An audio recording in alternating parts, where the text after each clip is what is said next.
This is going to be a reading for Aries for the end of August and for the month of September. All right, so I'm starting off by, I'm looking at two energies that have bound themselves together in space and time. These are two different complete energies. They are on the complete opposite ends of the spectrum. There's a relationship that you have in your life right now that is no longer compatible and that cannot come with you into the next phase of your life. You two are completely different. Whether this is a parent-child relationship or whether this is a romantic relationship. All right, so this is something that you need to take an honest light and examine it.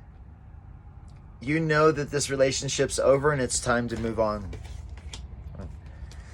I'm seeing that you're a free spirit. This card represents and embodies the Aries energy. Right? It represents that fierceness, that channeled rage and emotion, that raw rage and emotion that Aries can channel when you get pissed off, frustrated, right? But what we can do instead of this just comes along with the sign. This is just an energy that is more encoded into your DNA than others. So the way you're gonna handle this and the way you're gonna get through this is through being creative.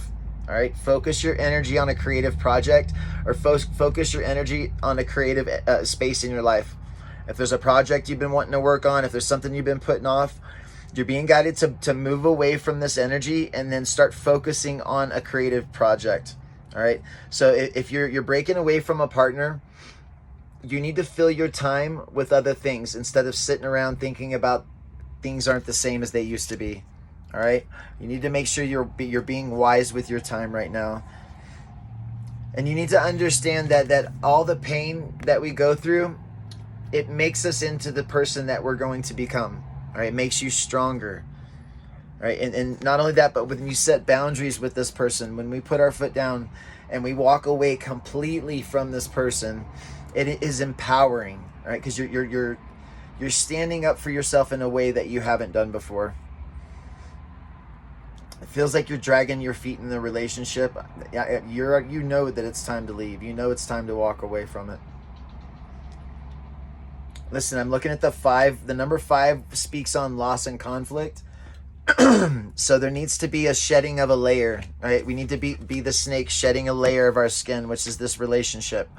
And listen, this is the flow of nature, right? We get in relationships, we experience what we're meant to experience, and then we break away, okay? Especially if it's like a parent-child bond relationship, there needs to be a parent-child bond separation in all families. Right? This is both healing for the child and healing for the parent as well. Right? So so by staying in this relationship, you are going against your nature. Right? Your nature is to, again, experience things and let the fire burn it off, not to hold on, not to stay in the same loops and cycles and patterns over and over and over again.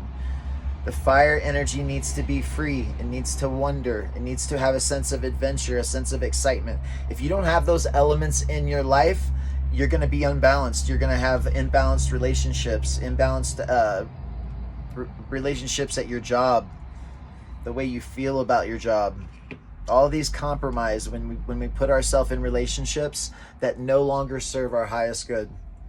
All right. I'm looking at Chiron, the wounded healers, coming out next.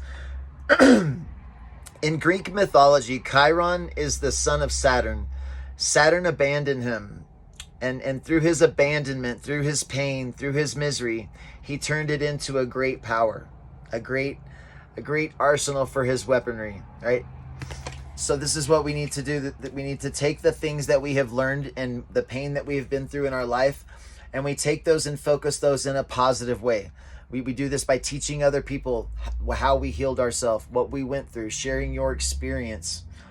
And then again, this is also expressing yourself, being able to have somebody to share these things with so that you can get them out, right? A lot of times people carry around traumatic incidences their entire life. They just strep it down, push it down, and push it down, right? So when we confront these demons and these fears that we have inside of us, the things that we push down, our entire life changes overnight. You have to get this person out of your mind and out of your heart. It's going to take work. It's going to take effort, right? There's a technique called thought stopping. You need to practice this. Whenever you find yourself thinking about this energy, you need to completely stop what you're doing. Stop with the mental space and stop with your emotions as well. All right, because I'm looking also down the road when you do break away from this. Again, there's another timeline that's going to be opening up to you when you make this decision to walk away. So you're only delaying the process. You're only putting it off. Okay?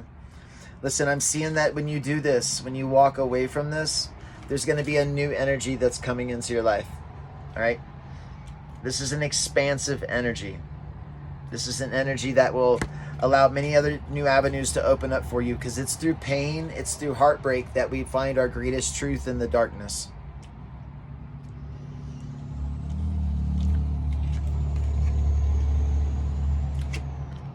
The caduceus represents Mercury. This is Mercury energy.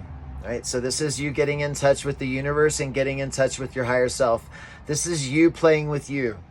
All right? This is what needs to take place. It feels like you've put this off for a very long time, and we need to let the inner child play.